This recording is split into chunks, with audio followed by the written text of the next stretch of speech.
Hi, and welcome to the following broadcast of a question and answer concerning the Ger Toshav in our times. The question is predicated around the concept of, is it really possible to have a Ger Toshav today, a movement, or whatever word you want to use? Is it possible, and how, why, when, where, all these types of issues? We're going to focus around three different havaminas, of the three ways of I would have thought that there's no Ger Toshav today. Right? We know the premise of the book, The World of the Ger, written by myself and Chaim Klurfin. We put it together. The premise is there is a Ger Toshav today. We'll explain through the give and take of why I would think there isn't and how there is to arrive at the ultimate conclusion of how in fact there is Ger Toshav today. The first question that's come up in discussions is a question on the concept of the four houses of Israel. We know there are four houses of Israel: the Kohen, the priestly, the Levite, the Israelite, and the fourth house, the Ger.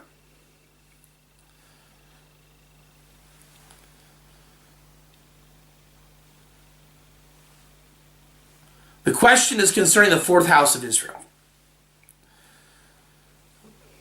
The skeptics, if there are skeptics, want to know what in fact is the nature of this Ger of the fourth house of Israel. The job of the nation of Israel proper is to restore all four houses.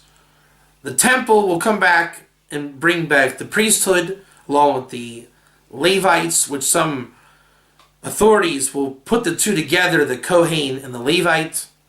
The Israelite is what we would call today a Jew, and the Israelite is different from Israel, as Israel has a term, a connotation of all four houses. Israelite in this setting is the what would become the Jew, and the Gerim.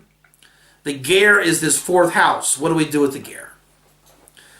Now, David Katz will tell you that the Ger is the fourth house of Israel. King David mentions the fourth house of Israel, Ger, in various verses in Psalms. Many rabbinic authorities have brought to great length about the Ger, the basis of my work, the entire Ger world. But let's focus on the problem. The problem, I'm going to tell you, if we know the fourth house is a concept based on marriage, meaning the halachic Ger really matters as an outcome through marriage. Meaning the Torah is not deciding your religious fervor, or your beliefs, your desires, your interests. The Torah wants to know, can Moshe Cohen marry Jane Doe? Right? Can John Doe marry Sarah Fega Horowitz? Right? This is what we want to know. The Sanhedrin was conceived on this premise of a council of rabbis to govern marriages. Right? We need to know, can a mamzer marry this illicit marriage product? Can the Ger marry this one? We want to know for the sake of marriages, and it's not so different today in Israel. I had to go before a Beit Din when I got married, right, to prove I'm Jewish. In Israel, that's what you do. They have to prove, is this guy Jewish? So that when they write the ketubah, the wedding contract, did two kosher permitted Jewish people get together? Because if they don't, will the child be a mamzer, which is a bastard? Will the child be Jewish or not Jewish? What's the status? Thus, the havamina, the I would have thought, is that the fourth house Ger is a Ger tzedek woman trying to marry a Kohen. Now we know that's not true because Deraisa, the Torah allows a Ger tzedek woman to marry a Kohen, and she is not a Jew. All the more so, a Jewish convert can marry a high priest Kohen. You heard me correctly. You'll know it as what? The Yafat Toar, captive war woman, was a non-Jew. She became a halachic ger. Pinchas, the high priest, was there, the eventual high priest, and they learn out that by the statutes of the Torah, even a priest may marry the non-Jewish woman. It's a huge chiddush. It's because she was seen to be a virgin. That's why the captive of war woman is permissible, because she is a virgin.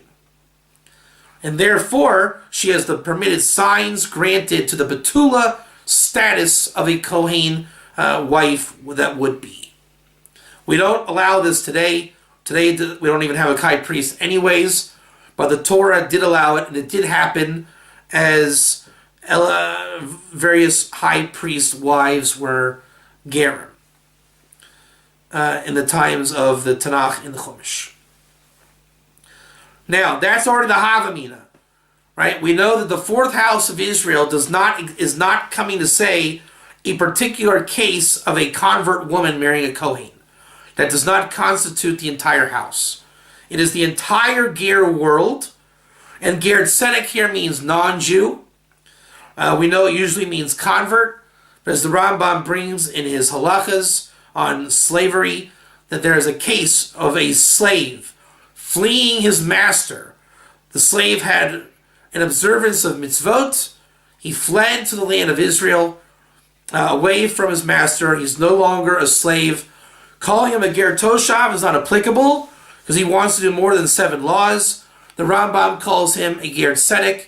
In the realm of Ger Toshav, it's like a Mahadran, higher ranking according to mitzvah observance of a non-Jewish Ger.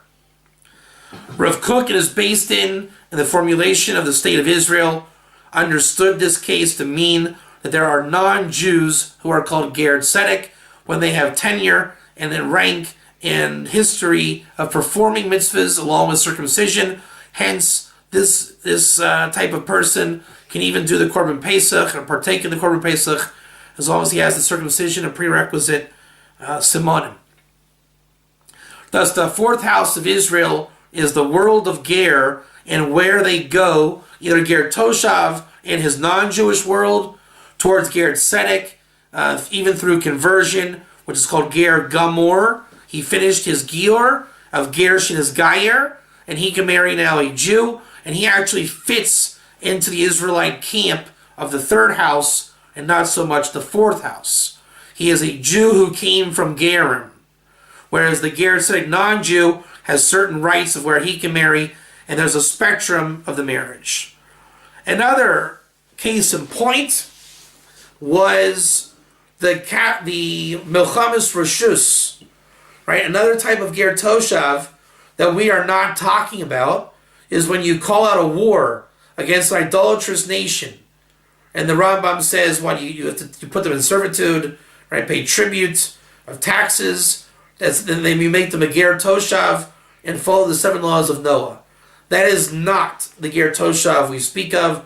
That is a particular Ger Toshav, which is an element of war and captivity and removing idolatry from the world. The Ger Toshav that we speak of on his own volition has removed idolatry, and he is a member of the fourth house of Israel called Gerim. He is allowed to be in your community. He keeps Shabbos according to a Ger Shabbat, Krisis 9a, which means he breaks the Shabbos either by observing it like a holiday, intermediary day, or a straight up regular day. Right? So he is a different type of Ger Toshav than the war hero, or whatever you want to call him. Meaning when the Talmud speaks of Ger Toshav, which is Torah Lefi Pshuto and not the Pshat, your job is to know which Ger Toshav we speak of. Is it a Ger Toshav 7 laws? As Avodah Zorah 64b mentions 3 types of Ger Toshav.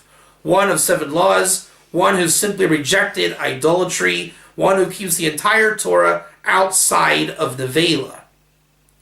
Why Nevela? Because the Torah says you give Nevela unkosher meat to a ger. If that ger is a convert, you would suggest then that a convert Jew should be eating non-kosher meat. That is a chilul Hashem. Thus we know that the ger mentioned in Parshas Rei, chapter 14, I believe it's verse 21, give or take, that you give the nevela to the ger. Absolutely, that is a ger toshav. And the Onkelos commentary calls him oral v'totav, the uncircumcised ger.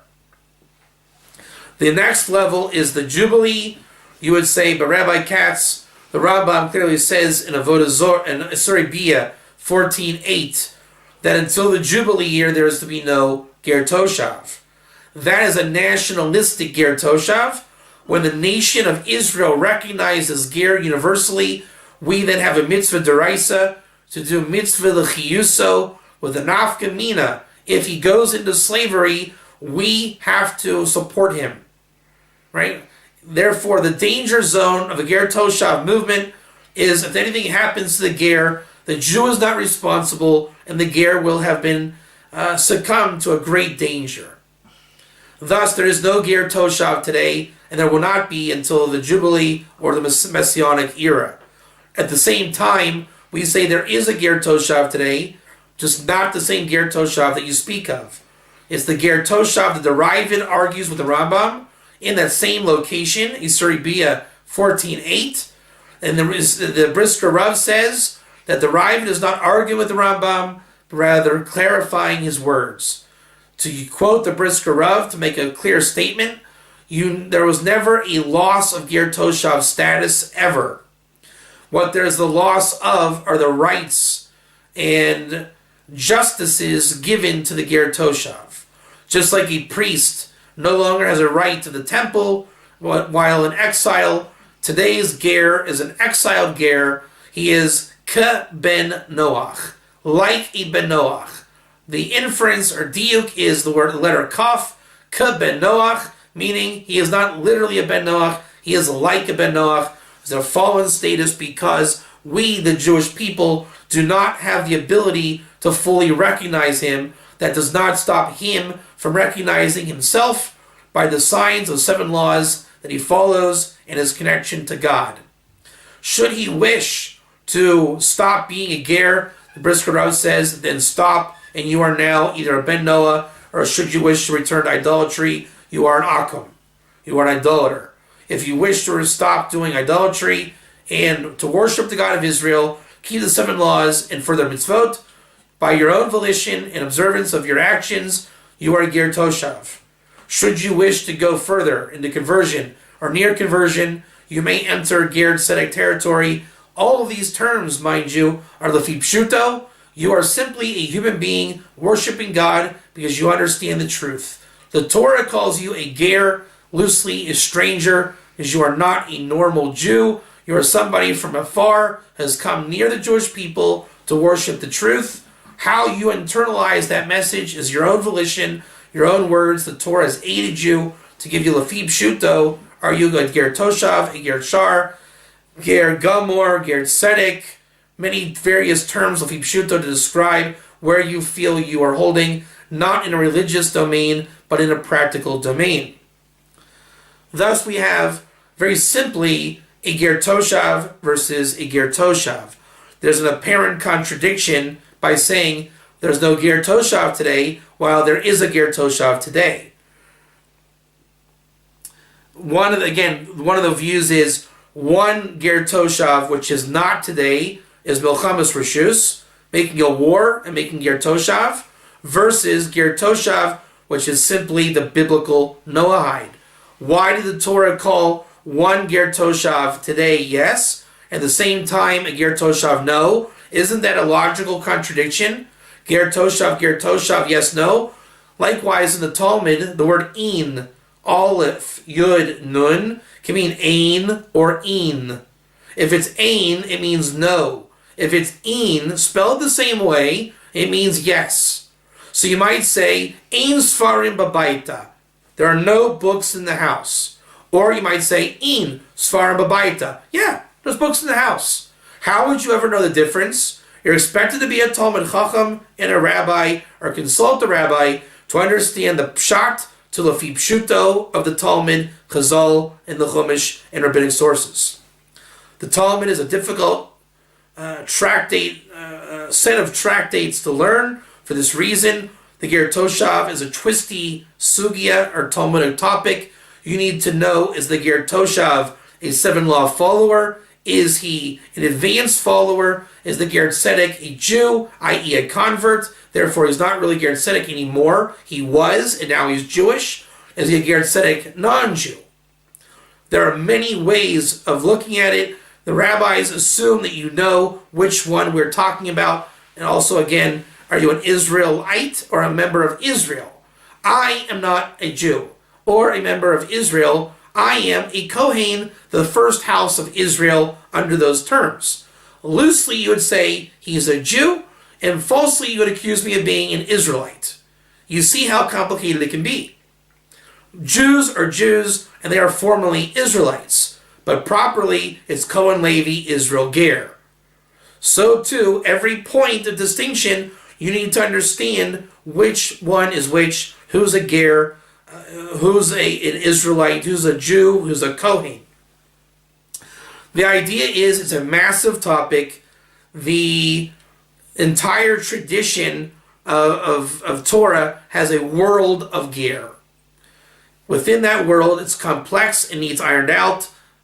God willing, our book, The World of the Ger, was the beginning of that ironing. And rabbis today, as Rav Ginsburg has announced, the fourth revolution in Torah of teaching the Torah to the non-Jew is about to commence by the necessity of there being Gerim today and a need of a solution to Jewish problems of exile that require redemption answers.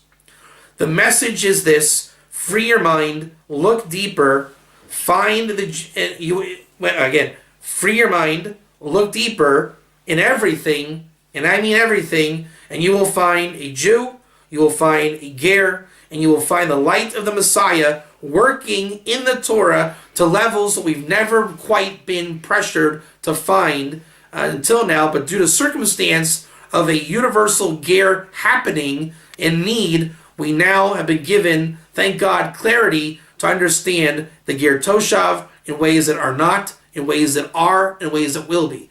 As is prophesied in the Rambam, in the end of time, the Gerim Grurim will become Ger Toshav. The world will be filled with the knowledge of God, as explained by the Rebbe of Lubavitch. And I take great honor and privilege to say the Rebbe's message was universal redemption.